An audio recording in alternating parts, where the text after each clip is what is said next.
Hello दोस्तों, स्वागत है आपका नेगी स्टडी यूट्यूब चैनल पर। मैं अनिल नेगी। दोस्तों, मैं आपके भी साथ बहुत ही इंपॉर्टेंट टॉपिक लेके आया हूँ ज्योग्राफी का, जिसका नाम है भारत की नदियां।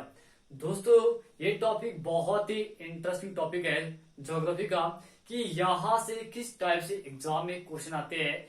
यहाँ से दोस्तों क्वेश्चन आते हैं एग्जाम में कि कौन सी नदी कहाँ से निकलती है और कहाँ पर गिरती है, और किस नदी के किनारे कौन सा बांध बना हुआ है, या किस नदी के किनारे कौन सा शहर बसा हुआ है। ठीक है, यहां से इस टाइप से क्वेश्चन आते हैं, या किस नदी के किनारे कौन सा बांध बना हुआ है। ठीक है, तो आइए दोस्तों स्टार्ट करते हैं। बहुत ही इंटरेस्टिंग टॉपिक है दोस्तों, आपको मजा आएगा दोस्तों पढ़ने में। बहुत ही इंटरेस्टिंग टॉपिक है ज्योग्राफी का। तो आइए बात करते हैं भारत की नदियां। दोस्तों, भारत एक नदियों से परिपूर्ण देश है। दोस्तों, क्या है कि भारत एक नदियों से परिपूर्ण देश है, और हर एक नदी का एम होता है या तो मैं किसी सागर में गिरूं, या किसी खाड़ी में गिरूं, या किसी अपने से बड़े नदी में गिरूं। ये दोस्तों एक नदी का एम होता है। ठीक है, आगे बात करते हैं कि भारत की नदियों को दो भागों में डिवाइड किया गया है, हिमालयन नदियां और प्रायद्वीपीय नदियां।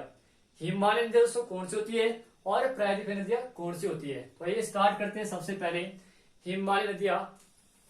हिमालयन जो नदियां है ये निकलती है आपकी हिमालय क्षेत्र से। ये ठीक है, ये वाला जो क्षेत्र है ये आपका हिमालय है। ठीक है, और जो प्रायद्वीपीय है वो आपका ये जो प्रायद्वीपीय भारत आपका, यानी कि साउथ वाला एरिया। ठीक है, अब बात करते हैं इसमें सबसे पहले सिंधु नदी। बहुत ही इंपॉर्टेंट रिवर है दोस्तों ये। ठीक है, सिंधु नदी जिसको बोलते हैं इंग्लिश में इंडस बोला जाता है। सिंधु नदी कहां से निकलती है, कहां पर गिरती है। ठीक है, आइए बात करते हैं सबसे पहले सिंधु नदी की। सिंधु नदी तिब्बत के मानसरोवर झील से निकलती है। मानसरोवर, ठीक है, तिब्बत के मानसरोवर झील से निकलती है, और ये जम्मू कश्मीर से आते हुए, पाकिस्तान से आते हुए, और ये गिरती है आपकी अरब सागर में। ठीक है, और जो सिंधु नदी है इसकी जो टोटल लंबाई है वो है 2880 किलोमीटर। ठीक है, 2880 किलोमीटर इसकी टोटल लंबाई है। आगे बात करते हैं कि सिंधु की जो सहायक नदी है वो कौन कौन सी है। सिंधु की सहायक नदी कौन कौन सी है। एक तो है झेलम, ठीक है, और नेक्स्ट है इसके बाद चिनाब, और नेक्स्ट है राबी, और नेक्स्ट है ब्यास, और नेक्स्ट है सतलज। ठीक है, ये सिंधु की सहायक नदी है। ठीक है, अब यहां से क्वेश्चन आता है एग्जाम में कि सिंधु जल समझौता, कि सिंधु जल समझौता कब हुआ था और किस किस के मध्य हुआ था। आप लोगों ने पढ़ा होगा कि सिंधु जल विवाद, ये बहुत ही इंपॉर्टेंट है कि सिंधु जल समझौता किन किन देशों के मध्य हुआ था। तो आता है भारत और पाकिस्तान के मध्य हुआ था। और ये समझौता कब हुआ था। ये समझौता हुआ था 19 सितंबर 1960 में। ठीक है, उस समय भारत के प्रधानमंत्री कौन थे। तो आएगा पंडित जवाहरलाल नेहरू। ठीक है, पंडित जवाहरलाल नेहरू। और पाकिस्तान के जो राष्ट्रपति थे अयूब खान। अयूब खान, ठीक है। ये क्वेश्चन बहुत बार पूछा गया एग्जाम में कि सिंधु जल समझौता किन किन के मध्य होता है, किन किन देशों के मध्य होता। तो आता है भारत और पाकिस्तान। और उसमें भारत के प्रधानमंत्री कौन थे जब ये समझौता हुआ था। तो आएगा पंडित जवाहरलाल नेहरू। और पाकिस्तान के राष्ट्रपति कौन थे। तो आएगा अयूब खान। और कब हुआ था ये समझौता। 1960 में हुआ था। अब इस समझौते में क्या बताया गया था। इस समझौते में जो बात हुई थी वो बात हुई थी जल से रिलेटेड। ठीक है, क्या बात हुई थी इसमें कि जो ऊपर की जो तीन नदियां है, कौन कौन सी, सिंधु, झेलम और चिनाब। ऊपर की जो तीन नदियां है इनका जो 80% पानी का प्रयोग करेंगे पाकिस्तान, और 20% करेंगे अपना भारत। ठीक है, और जो नीचे की जो तीन रिवर है, ठीक है, यानी कि रावी, ब्यास और सतलज, इनका जो है 80% पानी का प्रयोग करेंगे भारत, और 20% करेंगे पाकिस्तान। ये बात हुई थी इस समझौते पर। ठीक है, आगे बात करते हैं नेक्स्ट। यहां से क्वेश्चन किस टाइप से आता है एग्जाम में कि तुलबुल परियोजना किस नदी के किनारे स्थित है, तो आएगा झेलम नदी के किनारे। कौन सी परियोजना? तुलबुल परियोजना। तुलबुल परियोजना किस नदी के किनारे स्थित है, तो आएगा झेलम। और श्रीनगर किस नदी के किनारे स्थित है, तो भी आएगा झेलम। ठीक है, और जम्मू किस नदी के किनारे है, तो आएगा चिनाब नदी के किनारे। ठीक है, आगे नेक्स्ट बात करते हैं। यहां पे क्वेश्चन किस टाइप से आता है, तो आएगा जो सतलज नदी है। यहां से क्वेश्चन आता है कि जो सतलज नदी है वो कहां से निकलती है, वो भी आपकी मानसरोवर झील से निकलती है। ठीक है, कहां से निकलती है? मानसरोवर झील से निकलती है। और इस नदी पर भारत का सबसे ऊंचा गुरुत्व बांध बना हुआ है, जिसका नाम है भाखड़ा बांध। ठीक है, सबसे ऊंचा गुरुत्व बांध किस नदी पर बना है, तो आएगा सतलज नदी पर। और ये कहां पर है? पंजाब। ठीक है, तो आप लोगों ने ध्यान रखना है। आगे यहां से क्वेश्चन आता है एग्जाम के लिए। यहां से क्वेश्चन आता है कि भाखड़ा नागर परियोजना, भाखड़ा नागर परियोजना किस नदी पर बनी हुई है, तो आएगा सतलज नदी पर। ठीक है, और इसी भाखड़ा बांध से एक नहर निकाली गई है जिसका नाम रखा गया है इंदिरा गांधी नहर परियोजना। और वो जो इंदिरा गांधी नहर परियोजना है वो कहां पर जाती है, वो राजस्थान को सिंचित करती है। एक क्वेश्चन भी एग्जाम में बहुत बार पूछा गया है कि भाखड़ा बांध से कौन सी नहर को निकाला गया है, तो आता है इंदिरा गांधी नहर परियोजना को निकाला गया है। और वो भारत के किस राज्य को सिंचित करती है, तो आएगा राजस्थान। ठीक है, तो आप लोगों ने ध्यान रखना है। आगे बात करते इसके बाद गंगा नदी। गंगा नदी कहां से निकलती है? गंगा नदी उत्तराखंड के गंगोत्री से निकलती है। यानी कि गंगा नदी उत्तराखंड के गंगोत्री से निकलती है। और जब ये नदी आती है तो ये बिहार पटना से होकर बहते हुए बांग्लादेश से एंटर होती है। आपके इधर बांग्लादेश है। ठीक है, बांग्लादेश से एंटर होते हुए बंगाल की खाड़ी में गिरती है। ठीक है, जो गंगा नदी है इसकी टोटल लंबाई कितनी है, तो आएगा 25-25 किलोमीटर। कितनी है? 25-25 किलोमीटर इसकी टोटल लंबाई है। किसकी? गंगा नदी की।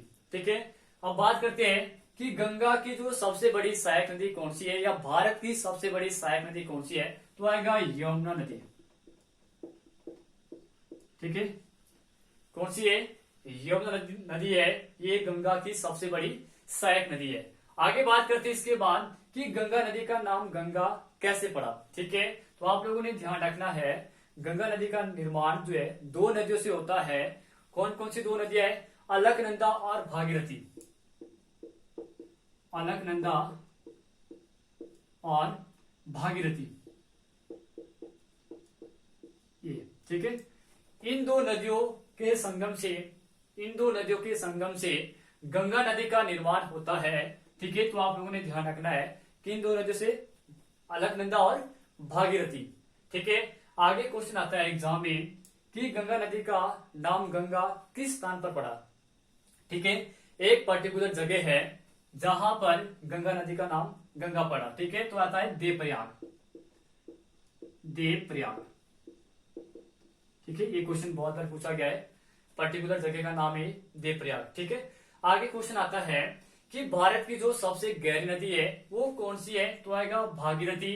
और इस भागीरथी नदी पर भारत का सबसे ऊंचा बांध बनाया गया है।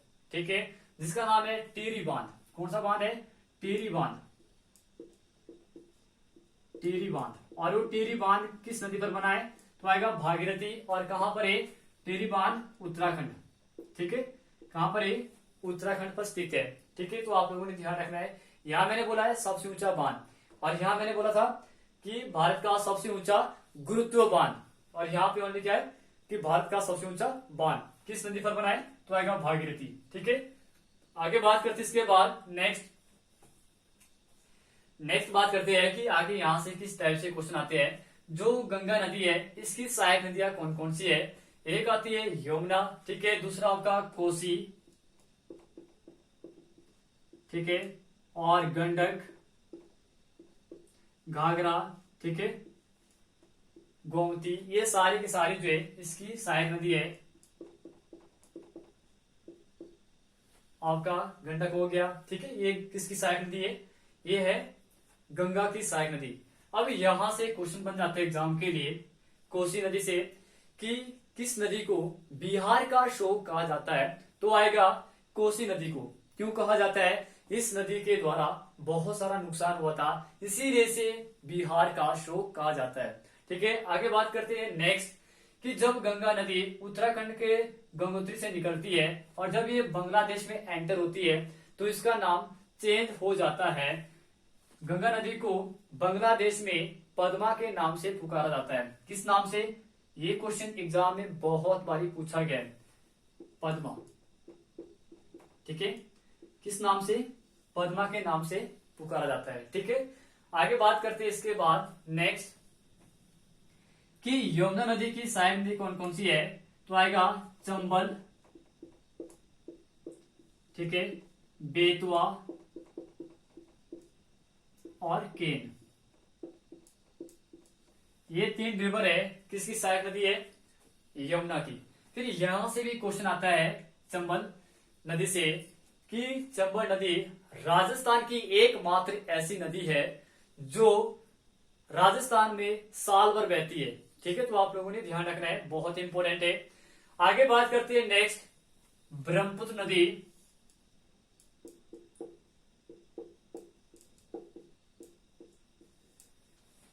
कि ब्रह्मपुत्र नदी कहां से निकलती है और कहां पर गिरती है, ठीक है। तो आप लोगों ने ध्यान रखना है, ब्रह्मपुत्र नदी मानसरोवर झील से निकलती है और ये अरुणाचल प्रदेश से आते हुए, असम से आते हुए, बांग्लादेश से एंटर होते हुए बंगाल की खाड़ी में गिरती है, ठीक है।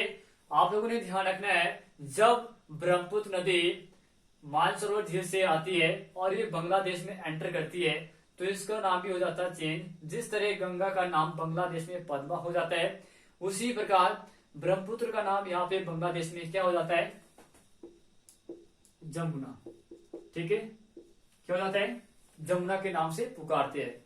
आगे बात करते हैं कि ब्रह्मपुत्र नदी की टोटल लंबाई कितनी है? तो आएगा 2900 किलोमीटर। क्या आएगा? 2900 किलोमीटर। लेकिन ये भारत में कम बहती है, यानी कि 915 या 916 किलोमीटर, ठीक है। आप लोगों ने ध्यान रखना है, ठीक है। आगे बात करते हैं इसके बाद कि जो ब्रह्मपुत्र नदी है उसे तिब्बत में किस नाम से पुकारती है? ये क्वेश्चन भी एग्जाम में बहुत बारी पूछा गया है। ब्रह्मपुत्र नदी को तिब्बत में सांगपो के नाम से पुकारते हैं, ठीक है। सांगपो के नाम से पुकारते हैं। और जो आपका ब्रह्मपुत्र नदी को असम में, यानी कि जो असम है आपका यहाँ पे, ठीक है, ब्रह्मपुत्र नदी को असम में किस नाम से पुकारते हैं? तो आएगा दिहांग। तो आएगा दिहांग।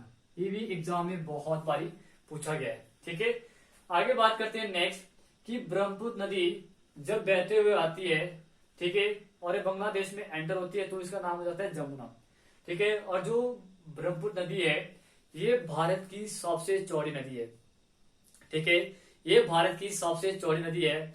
चौड़ी नदी क्यों है? जब ये नदी बहती है तो इसका अफवाह तंत्र बढ़ जाता है, ठीक है। और इस नदी के बीच में क्या पाए जाते हैं? नदी द्वीप पाए जाते हैं, ठीक है। तो आप लोगों ने ध्यान रखना है, यानी कि जब ये नदी बहती है तो इसका अफवाह तंत्र बढ़ जाता है, इस तरह, ठीक है।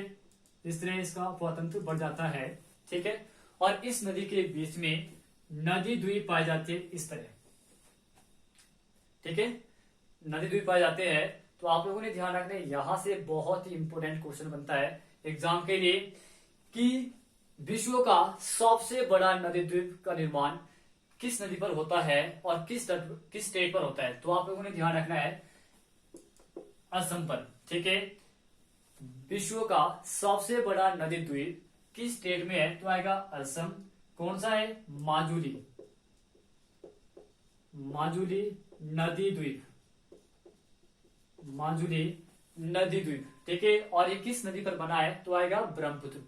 और विश्व का सबसे छोटा नदी द्वीप कहां पर स्थित है? तो भी आएगा असम। और किस नदी पर बना है? तो भी आएगा ब्रह्मपुत्र, ठीक है। उसका नाम क्या है? उमनदा, उमनदा, ठीक है। क्या है? उमनदा। ठीक है, तो आप लोगों ने ध्यान रखना है, बहुत ही इंपॉर्टेंट है एग्जाम के पॉइंट ऑफ व्यू से। ठीक है, आपके एग्जाम में क्वेश्चन आएगा कि विश्व का सबसे बड़ा नदी द्वीप किस नदी पर बना है और किस स्टेट पर है। ठीक है, सबसे छोटा भी कहां पे है, तो भी आएगा असम। ठीक है, आगे बात करते हैं इसके बाद, जब गंगा नदी बांग्लादेश से एंटर होते हुए बंगाल की खाड़ी में गिरती है और ब्रह्मपुत्र नदी भी जब बांग्लादेश से एंटर होते हुए बंगाल की खाड़ी में गिरती है दोनों, तो उसका नाम चेंज हो जाता है, जिससे कहा जाता है मेघना। ठीक है, या बांग्लादेश में जब इकट्ठी मिलती है तो उन्हें क्या कहा जाता है, मेघना। यानी कि जब गंगा प्लस ब्रह्मपुत्र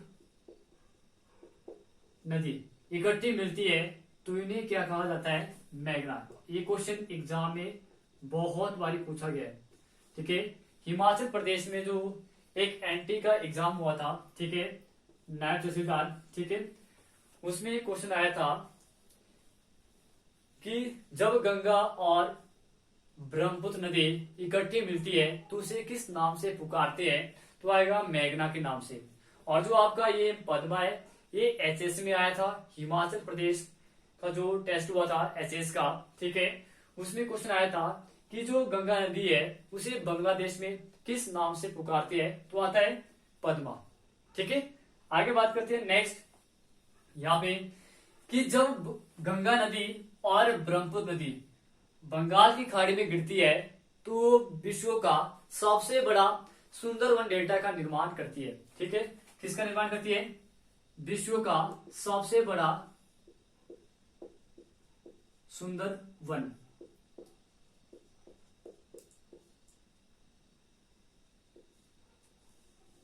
सुंदरवन डेल्टा का निर्माण करती है, कौन सी नदी करती है, तो आता है गंगा और ब्रह्मपुत्र। ठीक है, अब यहां से क्वेश्चन आता है कि सुंदरवन डेल्टा क्या होता है। यहाँ पे जो आपका ये वाला क्षेत्र है, यहाँ पे मैंग्रोव वन पाए जाते हैं जिसे सुंदरी कहा जाता है। ठीक है, तो आप लोगों ने ध्यान रखना है, इसी से सुंदरवन कहा जाता है। ठीक है, डेल्टा क्या होता है, डेल्टा में बता देता हूं आपको। जब पहाड़ों से नदियां बहकर आती है, ठीक है, तो अपने साथ मिट्टी, रेत या बजरी को लेकर आती है अपने साथ इकट्ठा। ठीक है, जब वो समुद्र में मिलती है, यानी कि समुद्र में मिलती है तो मिट्टी का टीला को खड़ा कर देती है इस तरह, इस शेप में। ठीक है, उसे कहा जाता है डेल्टा। ठीक है, तो आप लोगों ने ध्यान रखना है कि जब नदियां जो पहाड़ों से होकर गुजरती है तो अपने साथ मिट्टी या रेत को लेकर आती है, जब वो समुद्र में मिलती है तो वो टीलों का निर्माण करती है, उसे कहा जाता है डेल्टा।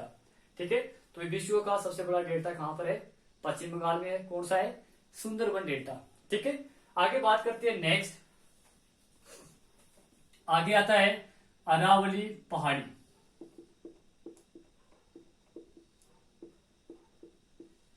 अरावली पहाड़ी या अरावली पर्वत। ठीक है, यहां से क्वेश्चन आते हैं एग्जाम में बहुत सारे। यहां से क्वेश्चन बनता है कि जो अरावली पहाड़ी है वो कहां पर स्थित है, तो आएगा राजस्थान। ठीक है, बहुत इंपॉर्टेंट क्वेश्चन ये कि अरावली की पहाड़ी जो कहां पर है, तो आएगा राजस्थान। और ये अरावली पहाड़ी विश्व की सबसे प्राचीन पहाड़ी है। क्या है, वर्ल्ड की जो है सबसे प्राचीन पहाड़ी कौन सी है, तो आता है अरावली पहाड़ी। ठीक है, अब क्या होता है, इस पहाड़ी पर सबसे ऊंची चोटी कौन सी है, माउंट आबू है, और उस पर जो ऊंचा शिखर कौन सा है, गुरु शिखर। ठीक है, तो आप लोगों ने ध्यान रखना है, इस जो पहाड़ी है, इस पहाड़ी पर एक चोटी है जिसका नाम है माउंट आबू। माउंट आबू, ये क्वेश्चन बहुत बारी एग्जाम में पूछा गया, माउंट आबू। ठीक है, और इसी माउंट आबू के ऊपर एक गुरु शिखर चोटी है, गुरु शिखर। ठीक है, जिसकी हाइट कितनी है, 1722 मीटर। ठीक है, जिसकी हाइट कितनी है, 1722 मीटर उसकी हाइट है। ठीक है, तो आप लोगों ने ध्यान रखना है। नेक्स्ट आगे बात करते हैं, यहां से कौन कौन सी नदियां निकलती है अरावली पहाड़ी से। यहां से निकलती है साबरमती, और आपका लूनी। ठीक है, और राजस्थान में एक और नदी भी है, बनास, राजस्थान में निकलती है। ठीक है, माही हो गया आपकी। ठीक है। बात करते हैं सबसे पहले साबरमती नदी। ये जो साबरमती नदी है अरावली पहाड़ी से निकलती है और ये अरब सागर में गिरती है। कहाँ गिरती है? अरब सागर में गिरती है। नेक्स्ट इसके बाद कि जो आपकी लूनी नदी है, लूनी नदी कहां से निकलती है? ये भी अरावली पहाड़ से निकलती है। हाँ, यहां से क्वेश्चन बन जाता है एग्जाम के लिए बहुत ही इंपॉर्टेंट कि जो लूनी नदी है वो भारत की एकमात्र ऐसी नदी है जो कहीं पर भी नहीं दिखती है। ठीक है, और लूनी नदी भारत की एकमात्र ऐसी नदी है जो विलुप्त हो जाती है, यानी कि जो गुजरात के कच्छ क्षेत्र पर विलुप्त हो जाती है, वो दिखती नहीं है कि कहाँ जा रही है। ठीक है, तो आप लोगों ने ध्यान रखना है कि भारत की ऐसी कौन सी नदी है जो विलुप्त हो जाती है गुजरात के कच्छ क्षेत्र में। ठीक है, तो आता है लूनी नदी। ठीक है, और ये भारत की सबसे नमकीन नदी है। कौन सी? लूनी नदी। ठीक है, आगे बात करते हैं इसके बाद माही नदी। माही नदी आपकी मध्य प्रदेश यानी कि एमपी से निकलती है और ये भी आपकी कहां गिरती है? अरब सागर में गिरती है। ठीक है, नेक्स्ट बनास नदी, ये राजस्थान में है। ठीक है, हाँ, यहां से क्वेश्चन आता है कि बनास नदी राजस्थान की एकमात्र ऐसी नदी है जो संपूर्ण चक्र अपना राजस्थान में पूरा करती है, कहीं बाहर नहीं जाती है, अपना चक्कर जो पूरा राजस्थान में करती है। कौन सी नदी है? बनास नदी। दोस्तों, आई होप कि आपको ये वीडियो पसंद आई होगी, तो आपने इस वीडियो को लाइक करना दोस्तों। ठीक है, लाइक तो दोस्तों बनता है अगर आपको ये समझ आ रहा है। ठीक है, आगे बात करते हैं। जो मैं आपको बता रहा हूँ यहाँ पे ये एग्जाम के पॉइंट ऑफ व्यू से बहुत ही इंपॉर्टेंट है। कुछ चीजें जो मैं यहाँ पे नोट नहीं कर रहा हूँ तो आप लोगों ने अपने पास लिखना है। ठीक है, साथ साथ आगे बात करते हैं इसके बाद नेक्स्ट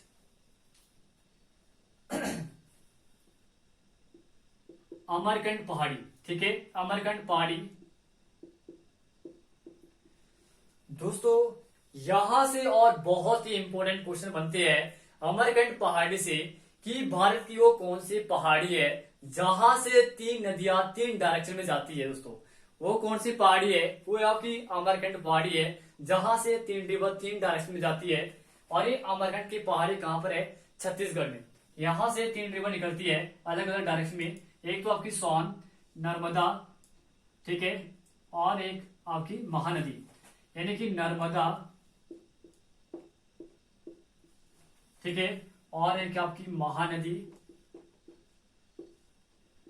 ठीक है, और एक आपकी सोन नदी।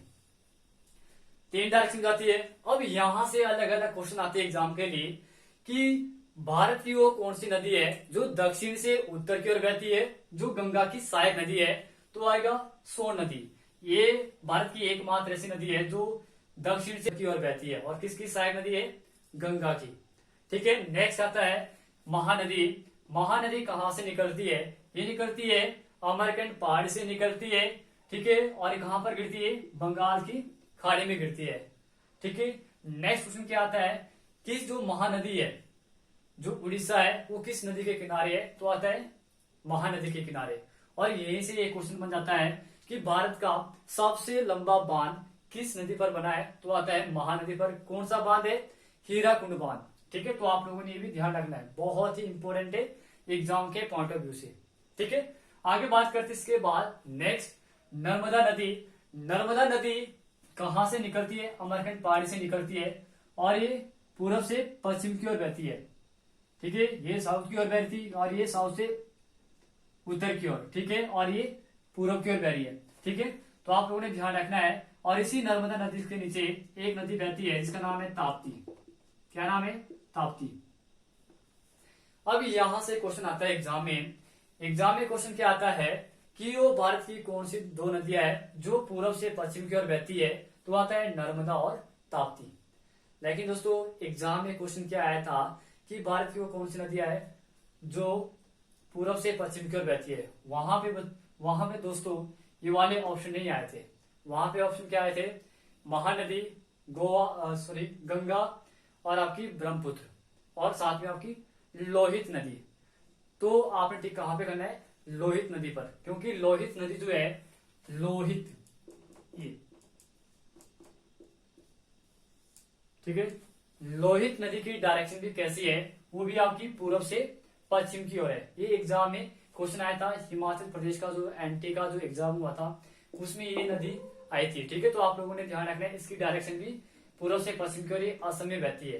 ठीक है, दो नदी आपकी होगी, ये पूर्व से पश्चिम की ओर, ये तो लगभग सभी को पता होगा। ठीक है, तो आप लोगों ने ध्यान रखना है। आगे बात करते हैं यहाँ पे कि यहाँ से आगे क्वेश्चन किस टाइप से बनता है एग्जाम के लिए, कि जो नर्मदा और दोस्तों जो ताप्ती नदी है इनके मध्य में दोस्तों कौन सी पहाड़ी पाई जाती है, तो आता है सतपुड़ा पहाड़ी। कौन सी पहाड़ी? सतपुड़ा। ये क्वेश्चन भी बहुत बार पूछा गया है, सतपुड़ा। आपको एग्जाम में आएगा कि सतपुड़ा की पहाड़ी किन दो नदियों के बीच में स्थित है, तो आएगा नर्मदा और ताप्ती। आगे बात करते हैं इसके बाद नेक्स्ट, जो नर्मदा नदी है, यहां से क्वेश्चन बन जाता है एग्जाम के लिए। नर्मदा नदी दो पहाड़ियों के बीच क्षेत्र से होकर गुजरती है। ठीक है दोस्तों, दो पहाड़ी इस तरह, दो पहाड़ी यानी कि दो पहाड़ी है ना, ये एक पहाड़ी एक ही पहाड़ी। ठीक है, एक पहाड़ी ये है, एक पहाड़ी ये है, दो पहाड़ियों के बीच से होकर गुजरती है नर्मदा नदी। ठीक है, जिसे कहा जाता है रिफ्ट घाटी कहा जाता है दोस्तों। क्या कहा जाता है? रिफ्ट घाटी कहा जाता है। रिफ्ट घाटी या बोलते हैं इसको द्रोण घाटी। ठीक है, ये एग्जाम में बहुत बार पूछा गया है कि भारत की कौन सी नदी है जो रिफ्ट घाटी से होकर गुजरती है, तो आता है नर्मदा नदी। ठीक है, नेक्स्ट आता है नर्मदा से और एग्जाम के लिए क्वेश्चन कि नर्मदा नदी जो है वो मध्य प्रदेश के जबलपुर यानी कि एमपी के जबलपुर पर ऊंचाई से गिरती है दोस्तों। क्या करती है? ऊंचाई से गिरती है इस शेप में। ठीक है, ऊंचाई से गिरती है तो ये झरने का निर्माण कर देती है। ठीक है, जब नर्मदा नदी ऊंचाई से गिरती है तो ये जलप्रपात या बोलते हैं इसी को झरना बोलती है, झरने। ठीक है, झरने का निर्माण करती है। ठीक है, ध्यान रखना आपने कि कौन सी नदी है जो ऊंचाई से गिरती है और झरने का निर्माण करती है। दोस्तों, जब ये झरने का निर्माण करती है तो उस झरने का नाम क्या दिया गया है, तो आप लोगों ने ध्यान रखना है, वो आपका धुआंधार जलप्रपात या बोलते हैं इसी को कपिल धारा। क्या बोलते हैं? कपिल धारा जलप्रपात। ये एग्जाम में बहुत बारी पूछा गया एग्जाम में। ठीक है, तो आप लोगों ने ध्यान रखना है कौन सी नदी जो है ऊंचाई से गिरती है जिसके द्वारा जो है जलप्रपात का निर्माण होता है, तो आता है नर्मदा नदी। ठीक है, तो कौन सा प्रपात है? धुआंधार या कपिल धारा। ठीक है, नेक्स्ट आगे बात करते हैं इसके बाद गोदावरी नदी। गोदावरी नदी कहां से निकलती है? गोदावरी नदी महाराष्ट्र के नासिक जिले से निकलती है। कहां से निकलती है? महाराष्ट्र के नासिक जिले से निकलती है और ये कहां गिरती है? बंगाल की खाड़ी में गिरती है। कहां गिरती है? बंगाल की खाड़ी में गिरती है। कौन सी नदी? गोदावरी। अब यहां से क्वेश्चन बन जाता है एग्जाम के लिए कि दक्षिण भारत की या प्रायद्वीपीय भारत की सबसे बड़ी नदी कौन सी है, तो आता है गोदावरी। अगर पूरे भारत की बात करते हैं तो आएगा गंगा। ठीक है, तो आप लोगों ने ध्यान रखना है प्रायद्वीपीय भारत की सबसे बड़ी नदी कौन सी है, तो आएगा गोदावरी। ठीक है दोस्तों, और यहीं से और आगे क्वेश्चन बन जाता है एग्जाम के लिए बहुत ही इंपॉर्टेंट कि गोदावरी नदी को दक्षिण भारत की वृद्ध गंगा के नाम से भी जाना जाता है, जिसे बोलते हैं बूढ़ी गंगा। ठीक है, कि दक्षिण भारत की वृद्ध गंगा के नाम से, वृद्ध गंगा। ठीक है, वृद्ध गंगा के नाम से किसे जाना जाता है, तो आता है गोदावरी। ठीक है दोस्तों, नेक्स्ट क्वेश्चन क्या आता है कि जो नासिक है वो किस नदी के किनारे है, तो भी आएगा गोदावरी। ठीक है, हाँ एक चीज मैं और बता दूं आपको कि जो नासिक है वहां पे कुंभ का मेला लगता है, और भारत के कितने स्टेट है या कितनी जगह है जहां पर जो है कुंभ का मेला लगता है, तो आएगा 4 जगह लगता है। कौन कौन से स्थान है वो? एक तो है आपका नासिक। नासिक कहां पर है? महाराष्ट्र। ठीक है, और दूसरा आपका इलाहाबाद। इलाहाबाद कहां पर है? यूपी, ठीक है, उत्तर प्रदेश। और तीसरा है आपका उज्जैन, ठीक है, उज्जैन कहां पर है आपका? एमपी। और आपका चौथा आपका हरिद्वार, ये आपका उत्तराखंड, ठीक है। 4 जगह लगता है कुंभ का मेला, ठीक है, 4 जगह लगता है। कौन कौन सी जगह है, ये क्वेश्चन भी बहुत बार पूछे जाते हैं एग्जाम में, ठीक है। तो आप लोगों ने ध्यान रखना है। यहां से और इंपॉर्टेंट क्वेश्चन बन जाता है कि जो उज्जैन है वो किस नदी के किनारे स्थित है। उज्जैन जो आपका किस नदी के किनारे स्थित है? तो आता है शिप्रा। उज्जैन किस नदी के किनारे स्थित है? तो आएगा शिप्रा नदी के किनारे स्थित है, ठीक है। और यहीं से एक क्वेश्चन और बन जाता है जो आपका इलाहाबाद है, ठीक है, जो आपका इलाहाबाद है उत्तर प्रदेश में है, ठीक है, कहां पे? यूपी, उत्तर प्रदेश में, ठीक है। आपको एग्जाम में क्वेश्चन आएगा कि त्रिवेणी नदियों का समूह किसे कहा जाता है? त्रिवेणी नदी मतलब क्या होती है? त्रिवेणी नदियों का समूह किसे कहा जाता है? त्रिवेणी में क्या होता है? यानी कि जहां पर 3 नदियां इकट्ठी मिलती है उसे बोलती है त्रिवेणी। अब कौन कौन सी नदी मिलती है इलाहाबाद में? वो है आपकी, एक तो है आपकी गंगा, ठीक है, और दूसरी आपकी यमुना, और तीसरी जो रिवर है वो है आपकी सरस्वती, ठीक है। इन 3 नदियों को कहा जाता है त्रिवेणी नदी, त्रिवेणी नदियों का समूह। त्रिवेणी नदियों का समूह किसे कहा जाता है?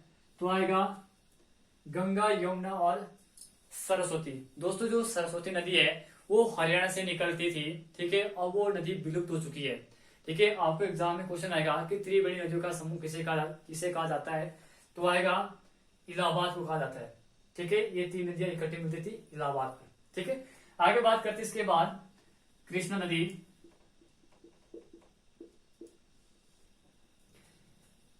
कृष्णा नदी कहां से निकलती है? ये भी आपकी कर्नाटक से निकलती है और ये आंध्र प्रदेश के महाबलेश्वर स्थान से होकर ये बंगाल की खाड़ी में गिरती है, ठीक है। जगह का नाम यहाँ पे महाबलेश्वर, ठीक है, वहां से होकर ये गुजरती है और बंगाल की खाड़ी में गिरती है, ठीक है। यहीं से क्वेश्चन आता है एग्जाम के लिए कि कृष्णा नदी की सहायक नदी कौन सी है? तो आता है तुंगभद्रा। वेरी वेरी इंपॉर्टेंट, ठीक है, तुंगभद्रा। तुंगभद्रा किसकी सहायक नदी है? तो आता है कृष्णा नदी की, ठीक है। दोस्तों आगे बात करते हैं कि जो नागार्जुन सागर बांध परियोजना है वो किस नदी पर बनी है? तो वो भी आएगा कृष्णा नदी पर बनी है, ठीक है। और जो आपका तुंगभद्रा जो परियोजना है वो भी कहां पे? तुंगभद्रा नदी पर स्थित है, ठीक है। आगे बात करते हैं नेक्स्ट, कावेरी नदी। ये क्वेश्चन भी एग्जाम में बहुत बार पूछा गया है कि जो कावेरी नदी है वो कर्नाटक से निकलते हुए और कहां गिरती है? बंगाल की खाड़ी में गिरती है। कहां गिरती है? बंगाल की खाड़ी में गिरती है। यहीं से क्वेश्चन आ जाते हैं एग्जाम के लिए बहुत इंपॉर्टेंट कि दक्षिण भारत की गंगा किसे कहा जाता है? यहां मैंने बोला है दक्षिण भारत की वृद्ध गंगा, और यहां मैंने क्या बोला है कि दक्षिण भारत की गंगा किसे कहा जाता है? दक्षिण भारत की गंगा किसे कहा जाता है? तो आएगा कावेरी को कहा जाता है, ठीक है। दक्षिण भारत की गंगा किस नदी को कहा जाता है? तो आएगा कावेरी नदी को। और यहीं से एक क्वेश्चन और बन जाता है एग्जाम के लिए कि शिव समुद्रम जलप्रपात कहां पर स्थित है? तो भी आएगा आपका कावेरी, ठीक है, कावेरी नदी पर बना हुआ है। और ये कहां पर है? कर्नाटक में। कौन सा? शिव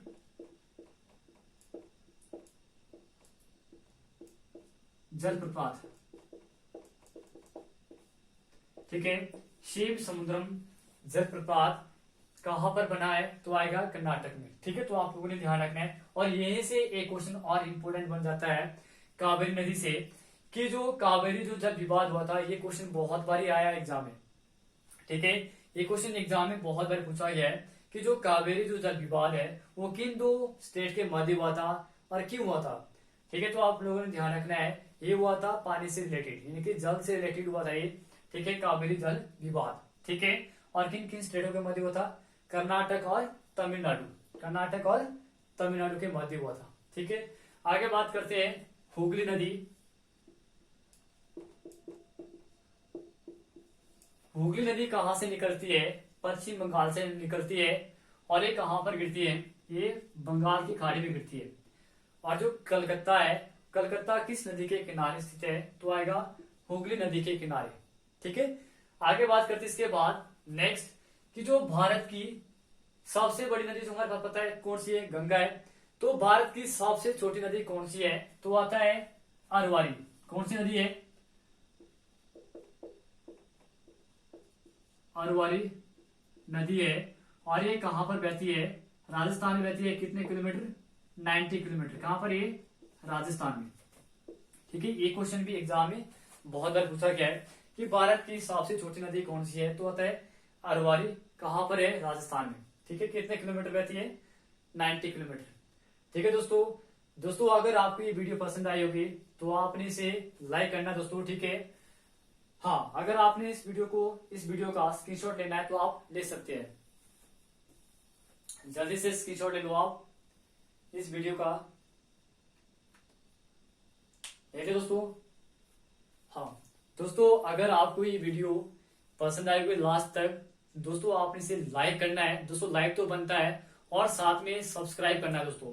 ठीक है, और मेरे जो बेल आइकन का जो बटन है उसको आपने प्रेस करना है। ठीक है, जो स्टूडेंट्स भी इस वीडियो में यानी कि आज की जो वीडियो है इस वीडियो में नए आए तो इस वीडियो को या इस चैनल को सब्सक्राइब करें और साथ में बेल आइकन के बटन को प्रेस करें ताकि आपको हमारी दूसरी वीडियो की नोटिफिकेशन मिले दोस्तों। ठीक है दोस्तों, ओके, थैंक्स, टेक केयर।